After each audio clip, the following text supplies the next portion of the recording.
यदि आपने तय कर लिया है कि आपको अपने लक्ष्य तक पहुंचना है, तो उस महान कार्य को करने से पहले आपको गुजरना होता है उपहास और विरोध से, तभी आपको स्वीकृति मिलती है। सुप्रभात, मैं हूं आपके साथ दीक्षा कोहली। आइए सबसे पहले नजर डालते हैं मुख्य गतिविधियों पर।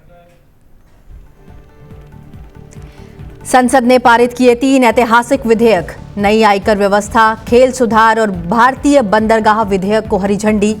आर्थिक मजबूती, खेल उत्कृष्टता और समुद्री शक्ति की दिशा में बड़ा कदम।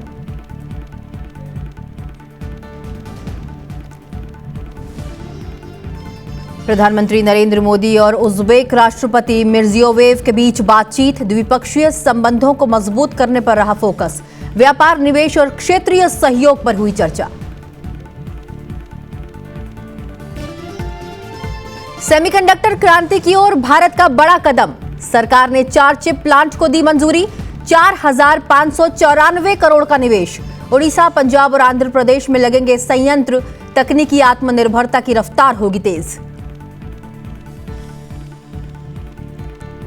जस्टिस वर्मा के खिलाफ लोकसभा में महाभियोग प्रस्ताव मंजूर। लोकसभा अध्यक्ष ने बनाई 3 सदस्यीय समिति।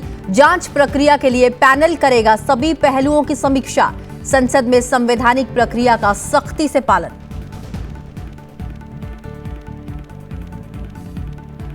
मुंबई में 18वें international olympiad on astronomy and astrophysics में प्रधानमंत्री नरेंद्र मोदी का वर्चुअल संबोधन। कहा, भारत में रिसर्च इकोसिस्टम में अरबों डॉलर का निवेश। परंपरा और नवाचार का अद्भुत संगम। युवा वैज्ञानिकों को वैश्विक मंच पर नेतृत्व की दी प्रेरणा।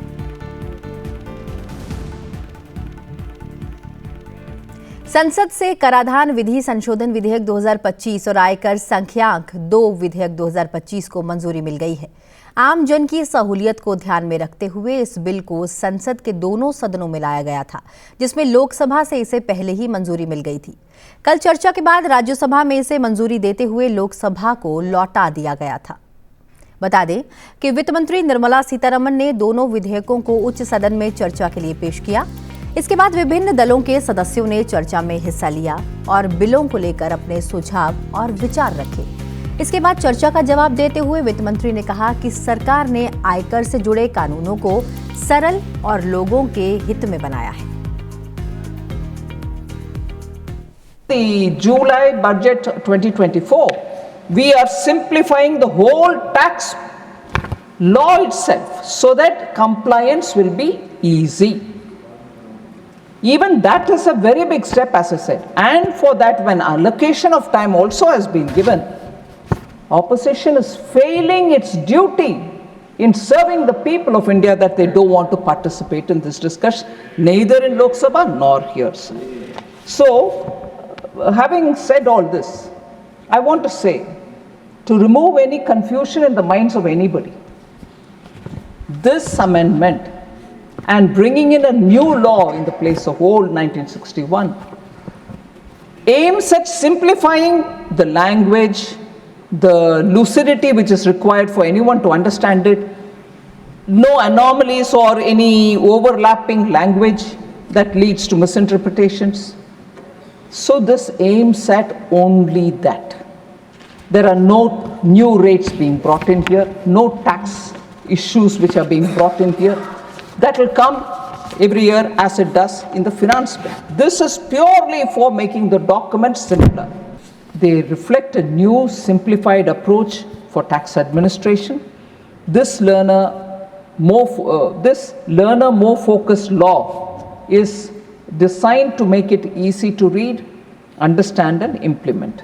So as we are going through this exercise, sir, the officers of the CBDT are actively engaged in redrafting the rules, the subordinate legislations, with the same objective of simplifying both the provisions and the associated forms. So when the law is simple, you're able to read it easily, no interpretation problem. But what happens to the assessee when he gets the form in front of him in the computer? Even that is being simplified. So as is said in the Act itself, if everything goes well and if we are able to pass it, and I'm sure there will be members watching it very cleanly, the systems, the computer systems which run our income tax will all have to be now rebooted for the newer law. प्रधानमंत्री नरेंद्र मोदी ने मंगलवार को Uzbekistan के राष्ट्रपति Shavkat Mirziyoyev से telephone पर बातचीत की। इस बातचीत में द्विपक्षीय सहयोग के विभिन्न क्षेत्रों, व्यापार, कनेक्टिविटी, स्वास्थ्य और प्रौद्योगिकी पर खासतौर से चर्चा हुई। प्रधानमंत्री नरेंद्र मोदी ने इस बातचीत को फलदायी बताते हुए सोशल मीडिया प्लेटफॉर्म एक्स पर जानकारी साझा की। उन्होंने लिखा, हमने अपने द्विपक्षीय सहयोग के प्रमुख क्षेत्रों में हुई प्रगति की समीक्षा की है और भारत उज्बेकिस्तान रणनीतिक साझेदारी को और आगे बढ़ाने के हमारे साझा संकल्प को दोहराया है। भारत और उज्बेकिस्तान के बीच यह संवाद ऐसे समय में हुआ जब दोनों देश वैश्विक स्तर पर अपने रिश्तों को नई ऊंचाइयों तक ले जाने के प्रयास में जुटे हैं।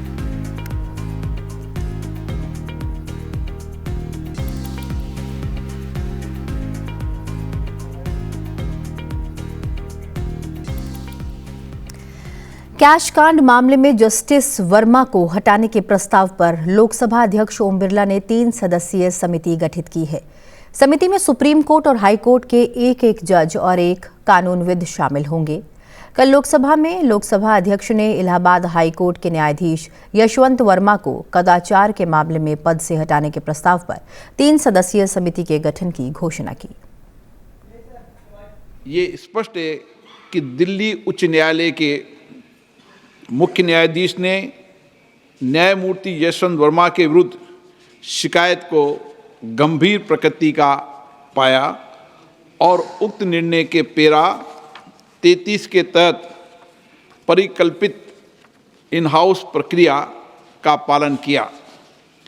यह भी स्पष्ट है कि भारत के तत्कालीन मुख्य न्यायाधीश ने इस गंभीर एवं चौंकाने वाले घटना और तथ्यों पर विचार करने के बाद और न्यायमूर्ति यशवंत वर्मा की प्रतिक्रिया तथा दिल्ली उच्च न्यायालय के मुख्य न्यायाधीश की टिप्पणियों को ध्यान में रखते हुए ये राय बनाई कि इस विषय पर गहन जांच आवश्यक है। इसलिए भारत के तत्कालीन मुख्य न्यायाधीश ने अतिरिक्त जिला एवं सत्र न्यायाधीश एस सुप्रा के मामले में निर्णय के पैरा 33(3) में परिकल्पना के अनुसार एक 3 सदस्यीय समिति का गठन किया गया। हमें यह भी याद है कि भारत के माननीय तत्कालीन मुख्य न्यायाधीश ने समिति की रिपोर्ट भारत के महामहिम राष्ट्रपति और भारत के माननीय प्रधानमंत्री को भेजी है।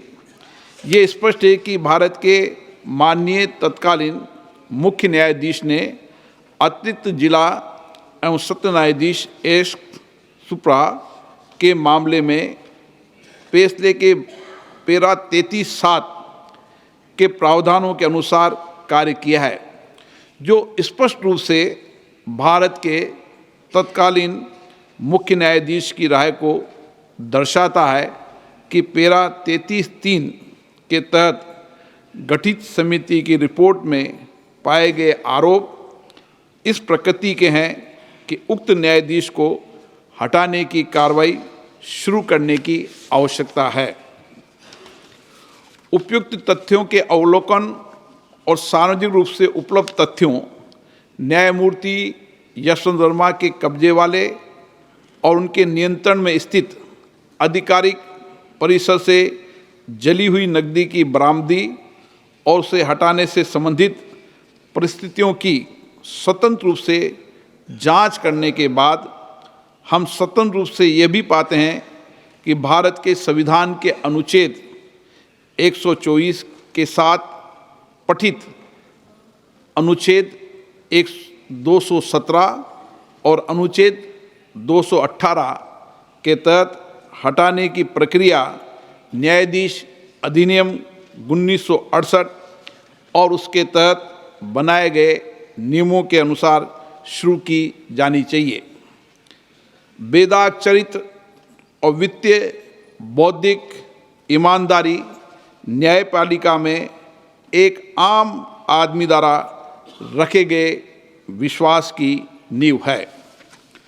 और यह भी कि वर्तमान मामले से जुड़े तथ्य जो कि भ्रष्टाचार की ओर इशारा करते हैं वो भारत के संविधान के अनुच्छेद 124 के साथ अनुच्छेद 217 और अनुच्छेद 218 के तहत कार्रवाई और प्रक्रिया के योग्य हैं और संसद को इस विषय पर एक स्वर में बोलना चाहिए और देश के प्रत्येक नागरिक को सार्वजनिक जीवन में भ्रष्टाचार के प्रति जीरो टॉलरेंस के अपने संकल्प के बारे में एक स्पष्ट संदेश भेजना चाहिए। अतः हम भारतीय संविधान के अनुच्छेद 124 के साथ पठित अनुच्छेद 217 और अनुच्छेद 218 के अंतर्गत इलाहाबाद उच्च न्यायालय के न्यायाधीश न्यायमूर्ति यशवंत वर्मा को पद से हटाने के लिए ये प्रस्ताव प्रस्तुत करते हैं। कृपया इस प्रस्ताव पर आगे की कार्रवाई की जाए। इस प्रस्ताव को नियमानुसार उचित पाते हुए मैंने इसकी स्वीकृति प्रदान की है। न्यायाधीश जांच अधिनियम 1968 की धारा 3 की उपधारा 2 के अनुसार मैंने न्यायमूर्ति यशवंत वर्मा को पद से हटाने के अनुरोध के आधारों की जांच करने के उद्देश्य से निम्नलिखित 3 सदस्यों वाली एक समिति गठित की है। माननीय न्यायमूर्ति श्री अरविंद कुमार, न्यायाधीश उच्चतम न्यायालय, माननीय न्यायमूर्ति श्री मनिंदर मोहन श्रीवास्तव, मुख्य न्यायाधीश मद्रास उच्च न्यायालय, श्री बी आचार्य, वरिष्ठ अधिवक्ता, कर्नाटक उच्च न्यायालय। समिति यथाशीघ्र अपनी रिपोर्ट प्रस्तुत करेगी। जांच समिति की रिपोर्ट प्राप्त होने तक ये प्रस्ताव लंबित रहेगा। केंद्रीय कैबिनेट ने मंगलवार यानी कि 12 अगस्त को 4 नए सेमीकंडक्टर प्रोजेक्ट्स को मंजूरी दी है। प्रधानमंत्री नरेंद्र मोदी के नेतृत्व में हुई बैठक के दौरान ओडिशा, पंजाब और आंध्र प्रदेश में 4 नए सेमीकंडक्टर प्रोजेक्ट्स जल्दी ही शुरू किए जाने का निर्णय लिया गया है। इन 4 स्वीकृत प्रस्तावों के माध्यम से लगभग 4,600 करोड़ रुपए के कुल निवेश से सेमीकंडक्टर विनिर्माण कंपनियां स्थापित होंगी और इसी प्रकार से 2034 तक कुशल पेशेवरों के लिए रोजगार सृजन की उम्मीद है। इन 4 और प्रस्तावों की स्वीकृति के साथ भारत सेमीकंडक्टर मिशन के अंतर्गत 6 राज्यों में लगभग 1.60 लाख करोड़ रुपए के कुल निवेश के साथ स्वीकृत परियोजनाओं की कुल संख्या 10 हो गई है। इनके साथ ही कैबिनेट ने 5,801 करोड़ रुपए के परिव्यय वाली 11.165 किलोमीटर लंबी लखनऊ मेट्रो रेल परियोजना के चरण 1B को मंजूरी दी है, जिसमें 12 मेट्रो स्टेशन शामिल होंगे।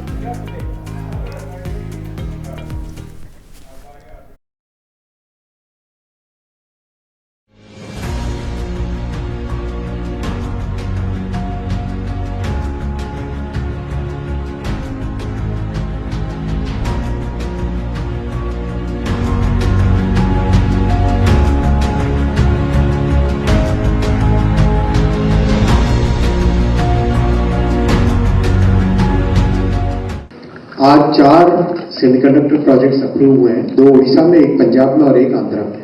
आप जानते हैं कि 2022 में जब सेमीकंडक्टर मिशन लॉन्च हुआ, माननीय प्रधानमंत्री जी का दूरदर्शी नेतृत्व है, जिस के तहत उन्होंने एक लॉन्ग टर्म स्ट्रैटेजी के तहत काम चालू किया और कंप्लीट इकोसिस्टम पे ध्यान देने का प्रधानमंत्री जी का हमेशा मार्गदर्शन रहा।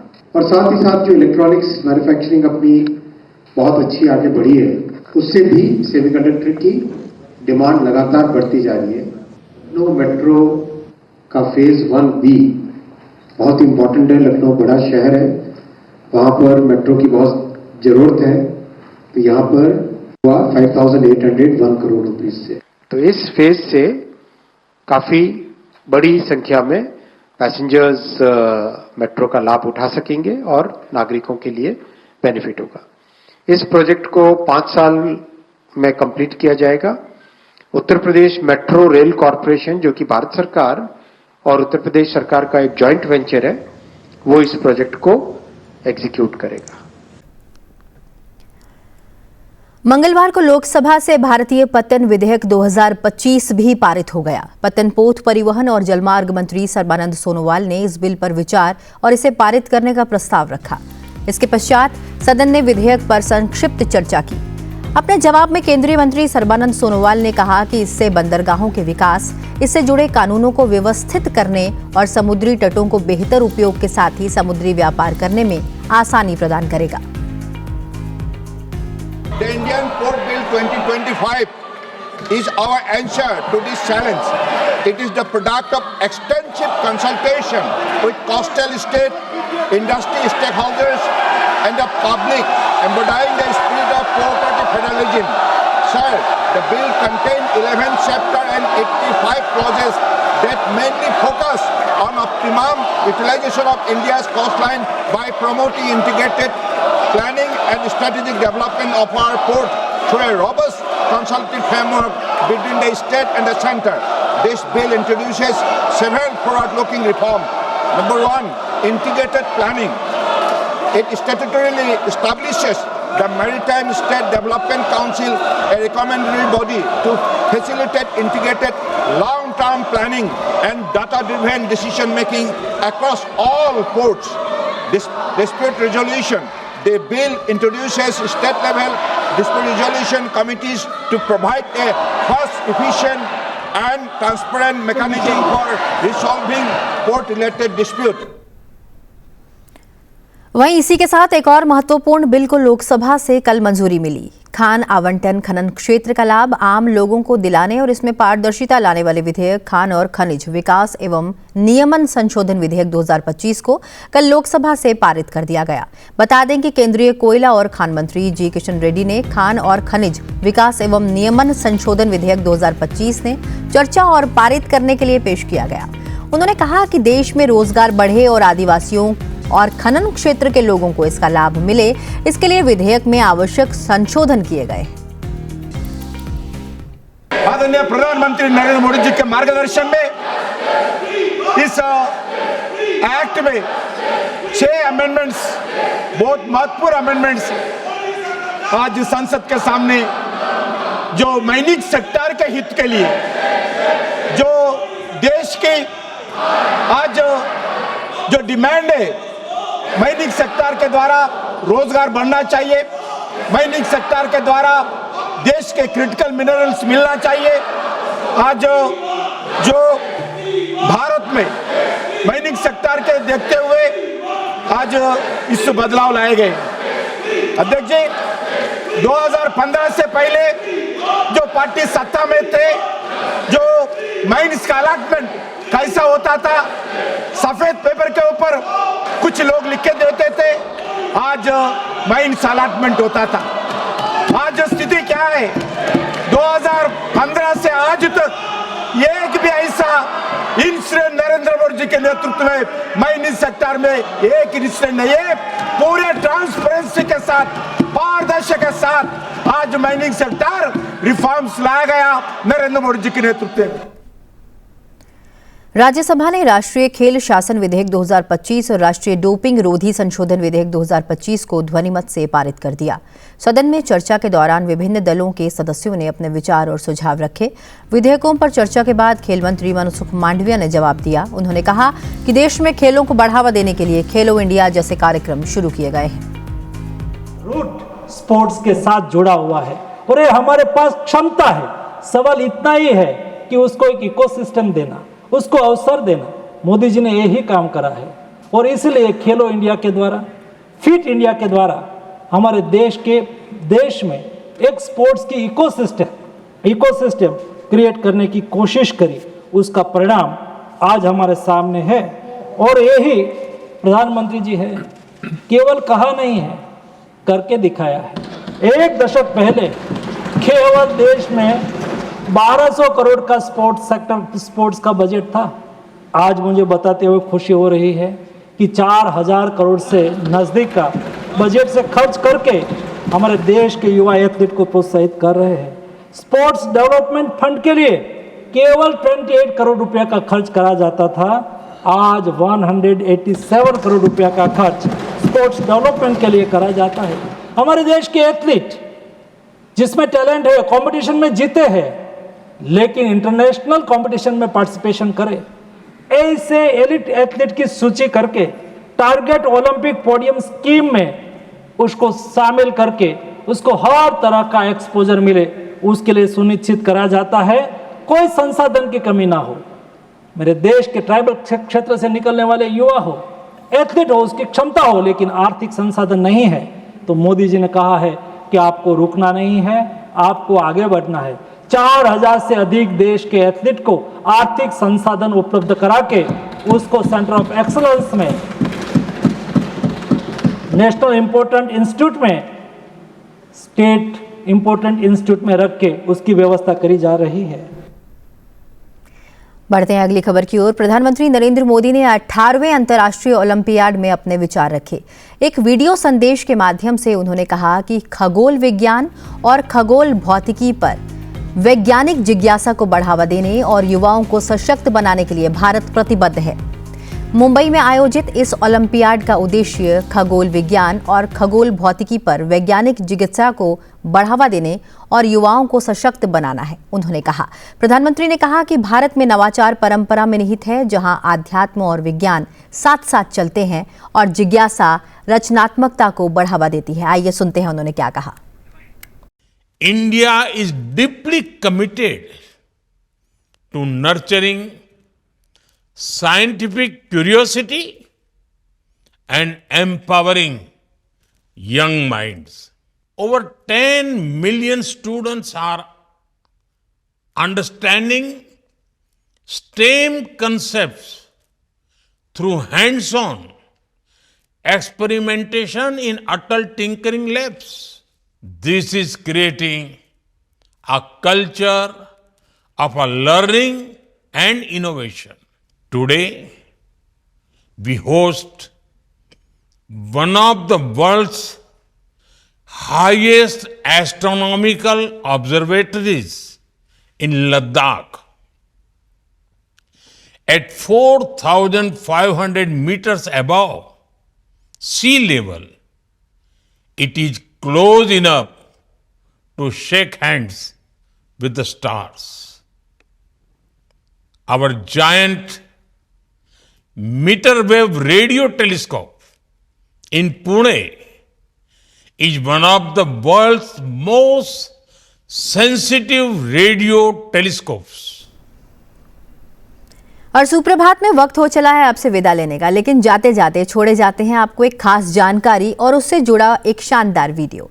क्या आप जानते हैं दुनिया के करीब 60% एशियाई हाथी भारत में रहते हैं। यहाँ इन्हें पवित्र मानकर पूजा जाता है। विश्व हाथी दिवस पर देखिए ये प्रेरक वीडियो जो इन अद्भुत और सौम्य जीवों के जीवन की झलक दिखाएगा। और मुझे दीजिए इजाजत, बने रहिए संसद टीवी के साथ। नमस्कार।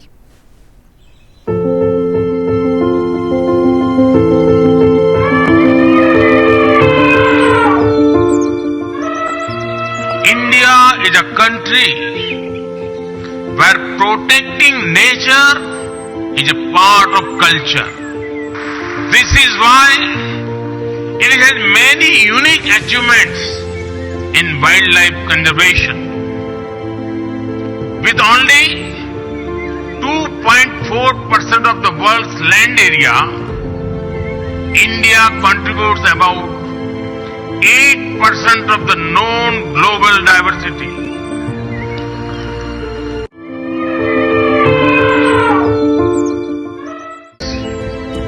We are the largest Asiatic elephant range country in the world.